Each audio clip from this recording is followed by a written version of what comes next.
қайда келе жатырмыз? Өзіміздің сүйікті кәсібімізге келе жатырмыз. Болашаққа үміттенмен қараймыз. Біз өскенде археологтар боламыз. Қызыл кітаптан үйренген Баяғы балық дағы қаңқаларын табамыз. танысайық. Достарым ақылды да сауатты. Жас археолог археолог баламыз. Руслан, саған сендер қалай келді? Мен әкем теңіз жағасына барам. Каспий теңізі өте әдемі. Мен балықтар көргенде көп айтам. Әкем маған да мұны жүрген акулаларда үлкен. Бұлар қазір жоқ. Бірақ қаңқалар сақталған. Руслан, сен сондай ізденімпаз баласың. Мен де сені қолдаймын. Біздер археология туралы мағлұматтар алдық. Енді біз Русланның әкесінің белгілеп қойған қазба жеріне айналына келеміз.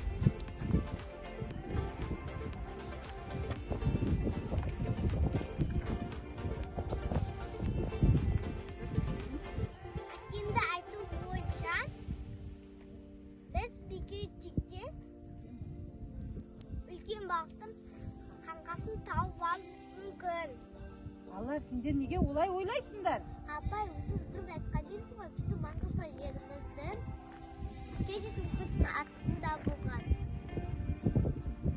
Көптеген жылда бұрын азайып, кішкентай Каспий теңізі қалған.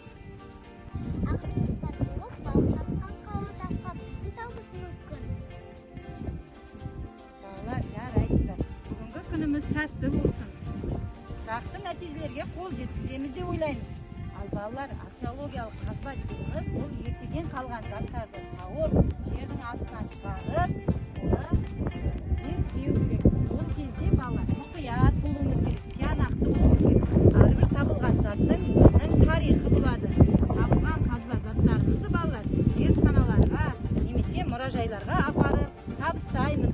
Оларды сосын басқа адамдарға таныстырады. Балалар, арқалаған рюкзактарында нелер бар?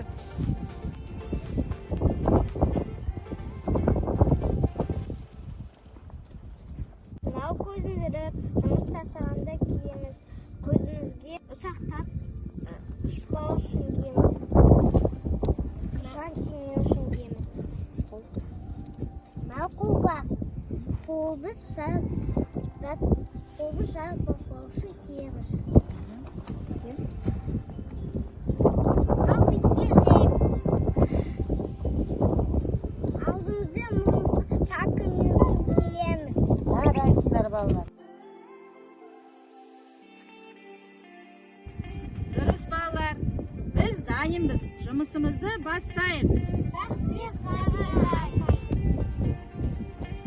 Балалар, сендер өскенде қандай маман иесі болғыларың келеді?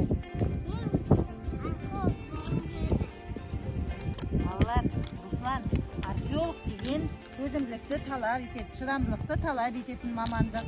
Сенің достарың Каусар мен Амина да өте ұқыпты екен.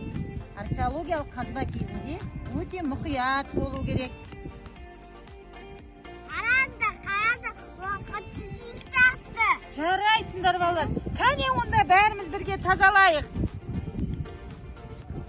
Ал бұл балықтың қаңқасын зертханаға табыстаймыз ба? Әрине. Оны мұражайға қоямыз ба? Әрине балалар, біздер Бөбекжайымыздағы туған ауылым аясында жобасында мұражайымызға апарып қоямыз. Бұл балықтың қаңқасы маңызды экспонат болады. Бұл балықтың қаңқасымен әлде тазалату, залалсыздандыру жұмыстары жүргізіледі. Бүгінгі күніміз керемет өтті. Жарайсыңдар балалар. Қандай керемет? Арқол бізге ұнады. Тағы да жалғастырайық. Жарайсыңдар балалар. Әрине тағы да жалғастырамыз. Біз бұндай жұмыстарды жиі өткізіп тұрамыз.